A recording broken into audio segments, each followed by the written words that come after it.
to another edition of Inside Santa Fe Public Schools podcast. And we have a special guest today. We have the Superintendent of Santa Fe Public Schools, Larry Chavez. But before we get to him, I'd like to thank our sponsor. That is Nusenda Credit Union. They are now a proud sponsor of the Inside Santa Fe Public Schools podcast. We'd like to thank Nusenda for always being there to help us out in our endeavors here at Santa Fe Public Schools, and we appreciate that.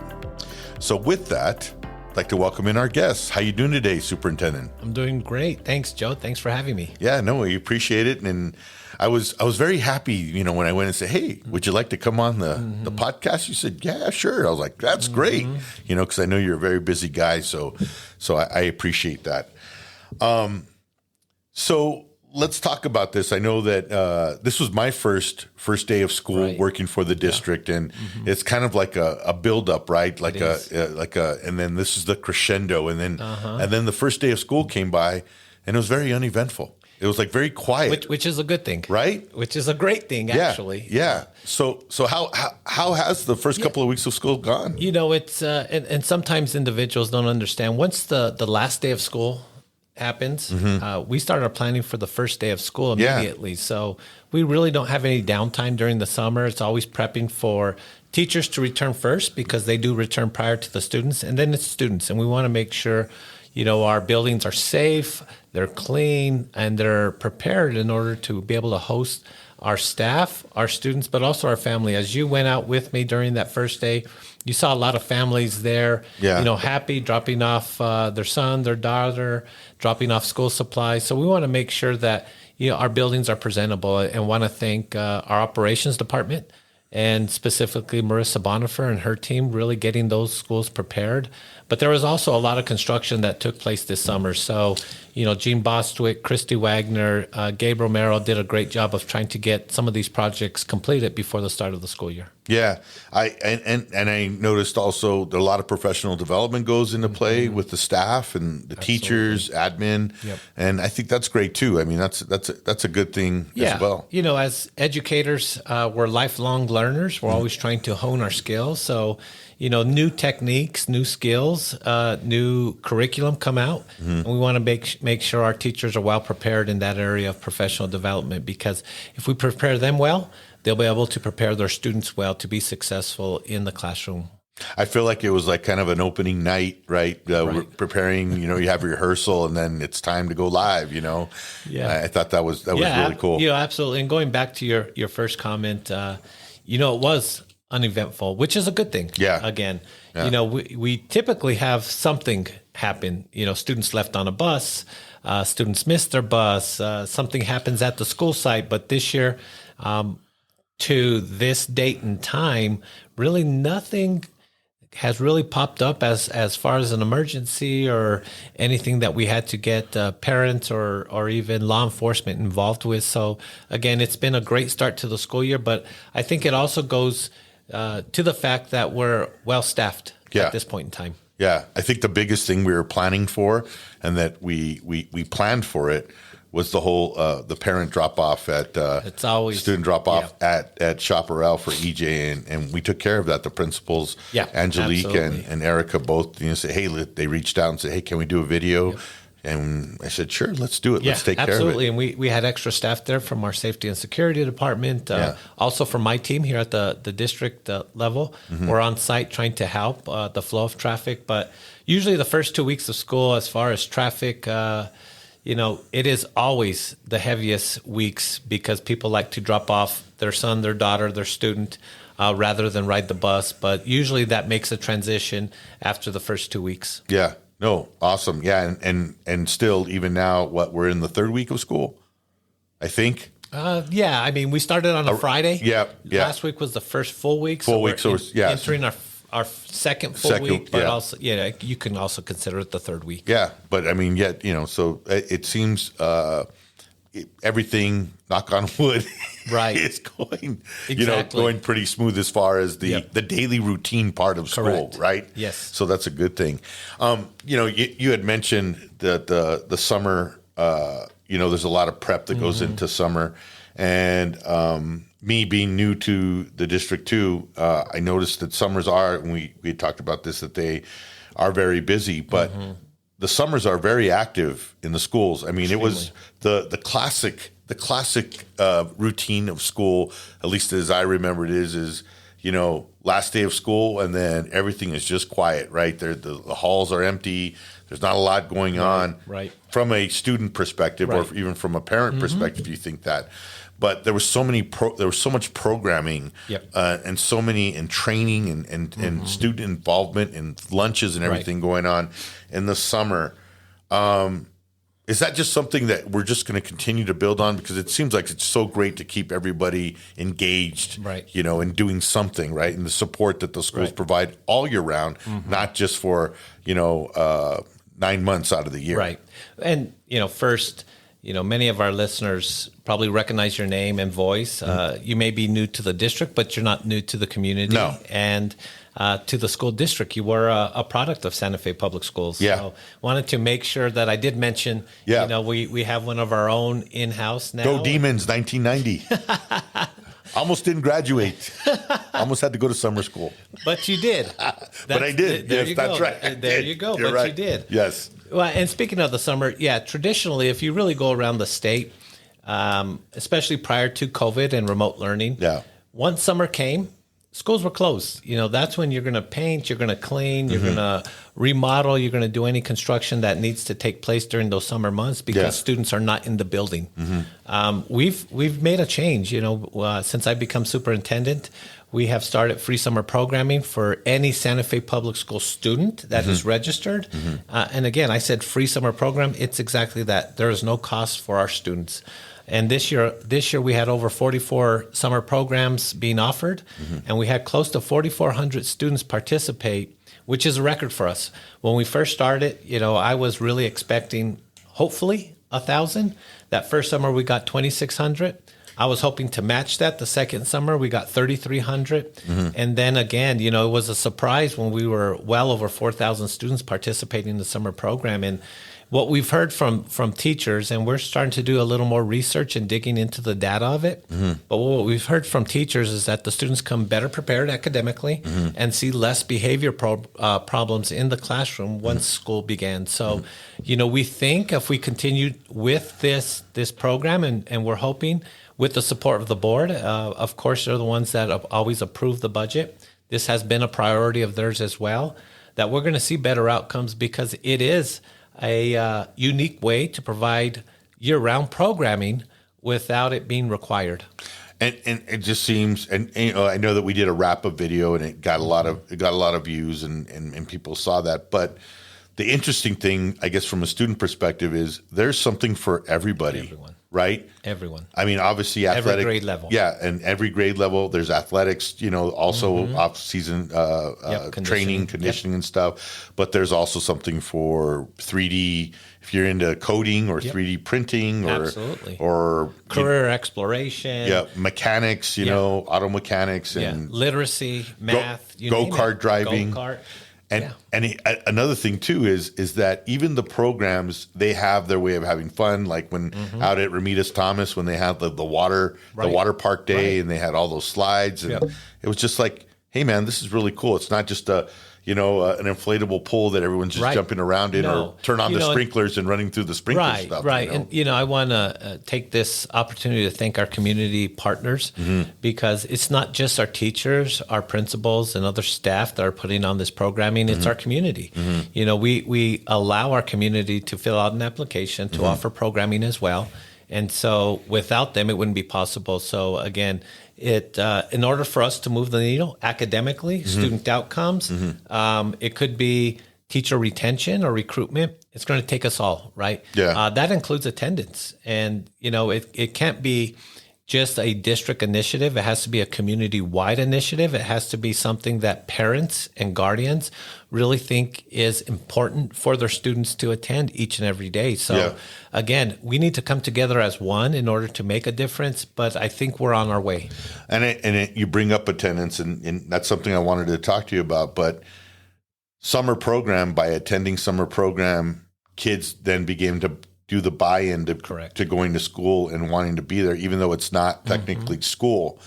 But I'm assuming that the students that do show up, that they are going to their schools or in the schools in the area that are having these programs, and then they see, hey, I can have fun here. Absolutely. I could learn stuff. And then during the summer, during the regular school year, it's like, hey, there's a push. I want to be there every day. Absolutely. Because I don't want to miss, right? Absolutely. Well, and you bring up a good point. Learning can be fun. It's not fun when you struggle.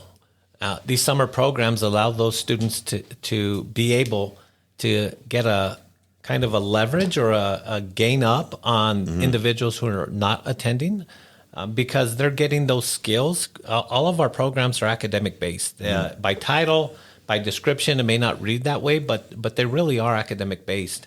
And so they're getting that extra tutoring, if you want to call it that extra time in the classroom to prepare them for success in the classroom when the school year starts. So, again, we think it's a great way to improve student outcomes. And I think we're well on our way. Right now we're looking at internal data, and the data is trending in that direction. And it is a first for Santa Fe Public Schools to really be able to, outgain the state average. So, once that data is not embargoed, then we'll be able to celebrate and release it. So 2 things based on just real quick on summer program, and then also I want to talk about attendance too. But what were lessons learned from the summer program? Is there things that you feel like you're looking towards next summer to implementing? What did you learn as a superintendent that's, a great question, because when we first started free summer programming for our students, it was, let's see if we can get it off the ground. And then the second year, we started to vet the applications and those who are interested in offering summer programming and ensuring that it is academic based. And then we started looking into other sectors this past summer, coding, more of career exploration using virtual reality, literacy camp. And that's a great example when you say, what did you learn? Yeah. Well, one of the things we learned, especially from that offering, is if the students came, and it was about a 4 or 5 week summer camp, if they came 95% of the time or more, they gained 1 full academic year.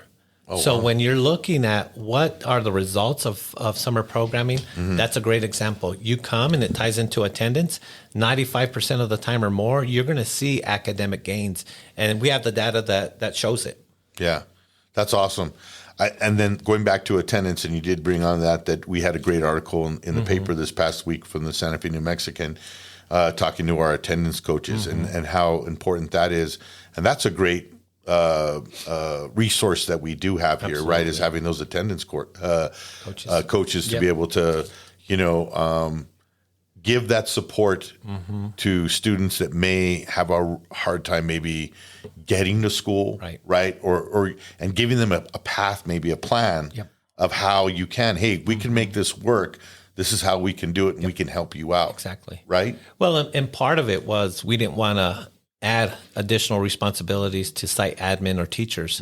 So again, by leveraging our federal stimulus, we hired attendance coaches. Now, it's now at the cost of the district, in our operational budget. However, we think it's important. My first year on the job, along with the board, one of our initiatives was attendance. So it's been something we've been trying to tackle for 3 years now. We know it, even at that time, 3 years ago, we saw that it was a state trend and a national trend, even though it wasn't really publicly announced that way until about a year and a half ago. Yeah. So I think we were identifying problems when we returned from remote learning, and one of them was attendance. So, for us, hiring attendance coaches does help, doesn't solve the problem. And again, we need individuals from the community to be partners, especially parents, to really show their student how important it is to be in school. So it's just here's my take on this, and I think like what I'm seeing perspective wise is that back in the day, or comparison, that would be the better word. We would see if we weren't in school, there'd be a truancy officer that would go and say, hey, many, not many times, but sometimes I would sneak away and go to the grocery store down the street because they had the latest an arcade game that I wanted to play or something like that, right? And so, and that was when it was open campus at Santa Fe High, and so, but what I'm saying is that that's why you almost didn't graduate. Yeah, that's right. but you'd have a truancy officer go and say, hey, aren't you guys supposed to be in school or whatever? They'd bring you back to school, but they would never know the reason why. And in my case, it was just me. My parents would come and say, hey, did you leave school? But there's other reasons why for kids that are younger that do not. And so it's not just saying, hey, we need you to get back into school, but we're going to figure out a way of you getting into school. So it's more of a support system, right, than it is a wagging your finger at you saying, why not, right? Well, it's helping students and parents and guardians identify the barriers. Yeah. Right. And once you identify the barriers and everybody's unique, then we can problem solve together. Some of it is just simply mom, dad, their guardian, whoever they're living with, is working overnight. Yeah. And just didn't get up to take 2 jobs maybe, exactly, and taking them across the street to school. Yeah. So again, our attendance coaches are vital to address this issue. But again, I think it's a much larger net that we need to cast as far as support to get students in school. Yeah, I think it's just that's awesome to be able to offer that and to have that kind of service for folks. We're going to take a little break now. We're going to hear a word from our sponsor, and that's Nusenda Credit Union. And we'll be back more with the superintendent. Please stay tuned. Get smart with your spending with Nusenda's Breeze debit card. We've got your back by offering safe and easy access to your money. Never any hidden fees, just an account that makes sense. Download the Nusenda app to enroll in mobile and internet banking, managing your funds, making person-to-person transfers, and rounding up purchases to save. Visit Nusenda.org to explore Breeze accounts and join our credit union. New members must be eligible for membership. Equal opportunity lender. Insured by NCUA. Welcome back, folks, to Inside Santa Fe Public Schools podcast. I am Joe Abeta, and my guest today is the Superintendent of Santa Fe Public Schools, Larry Chavez. And so, Superintendent, another thing that was an issue, I believe, last year that was addressed and was taken care of was filling the bus routes. How'd you go about solving that problem? Yeah, that was one of the toughest decisions I had to make last school year. I think it was January, maybe February. We had to cancel 7 bus routes, and it was due to a lack of drivers. We were overextending our current staff. They were doubling up routes, and they were just getting exhausted. So I had 2 choices in front of me: either pause those 7 routes or take a chance on the whole system collapsing and not being able to provide transportation across the district. At that time, when we were researching why we were going into these areas of concern, we found out that individuals who wanted to become bus drivers could not test in Spanish. A lot of our community members here, understand, read, write. Their first language is Spanish. We're in New Mexico, a very bilingual state. It just didn't make sense as to why they couldn't test in Spanish. So we reached out to Senator Heinrich's office, and we were very, very grateful for the collaboration and cooperation from the office and the senator, because with their assistance, we were able to provide the opportunity for individuals to test in Spanish. And because now they're allowed to test in Spanish, not only are we fully staffed, we have subs in the system, and all routes are running this school year and running smoothly. So again, just want to say thank you very much to Senator Heinrich, his office, for really giving our community an option to be able to earn their CDL to work for Santa Fe Public Schools. Was that a pretty easy process to be able to do something like that, to reach out? And let me ask you this: how did you go about figuring out that you needed to talk to a U.S. senator to be able to for that? We were working here the local system first, and I didn't think what information I was being provided with was accurate. I was also told that it was a federal law. So I've have great relationships with our delegation here locally and at the national level. And happened to reach out. I think I was actually meeting with his office in my office one day and just mentioned it to him. And they said, well, let us help and do a little more research. Come to find out, it wasn't the federal law, and a little bit of back and forth. we were given permission by the state to test in Spanish. So any school districts that may happen to listen to this podcast, or even cities and communities that run bus routes, they can test in Spanish. This is a great way to add to your workforce and add those routes back into your system. That's pretty awesome. So we got 100% routes going right now. We do. That's great. That's really good. That's good stuff. And I know, so another thing I want to talk a little bit about with transportation is that, we recently put out something, put out a PSA that wanting to encourage people to use our buses, right? Because even though, yes, I know that everything went smooth with parent drop off, it does take time. I mean, you're there 30 minutes before because you want to make sure. I mean, you're looking at maybe investing as close to 5 hours just on waiting alone to pick up or drop off your child, your student. And we want to encourage them to, with 100% of our routes going, encourage people to ride the bus, right? And we're in a very unique situation. And again, I can't forget to mention, our voters, our community, for passing our technology note, because with the technology note in place, we've been able to be a one-to-one district, which means every student in our district has a device. It could be a Chromebook. It could be an iPad for the younger students. But also, we've equipped all of our school buses with Wi-Fi. That's right. So if you're riding the bus, this just extends the classroom time and the ability for students to complete their homework while they're traveling from school to home, or in reverse, right? From home to school. If they had a late night, a practice, whatever it may be, gives them the opportunity to complete their homework online. So again, very fortunate in as in my position as superintendent to be in a community that supports the school district as it does, because it's been able to allow us to leverage different opportunities to advance the district. And this is one of them. So the campaign's great. Ride yellow to go green. That's right. It also is great for the environment, less emissions, less cars on the road, but also we are making a transition towards electric school buses, which is much cleaner, right? So again, it really helps the environment. It helps the flow of traffic, pick up, drop off, but it also helps our transportation department to keep running. And what I mean by that is we get funded on the number of students who ride our buses. And the more students that ride the buses, the easier it is to keep staffing levels the same, pay our employees more, but also the maintenance, electricity or propane and gas is continuing to increase, right, as far as an expense. So it really does help the district out in many ways. It helps the environment out and it helps our community. Yeah.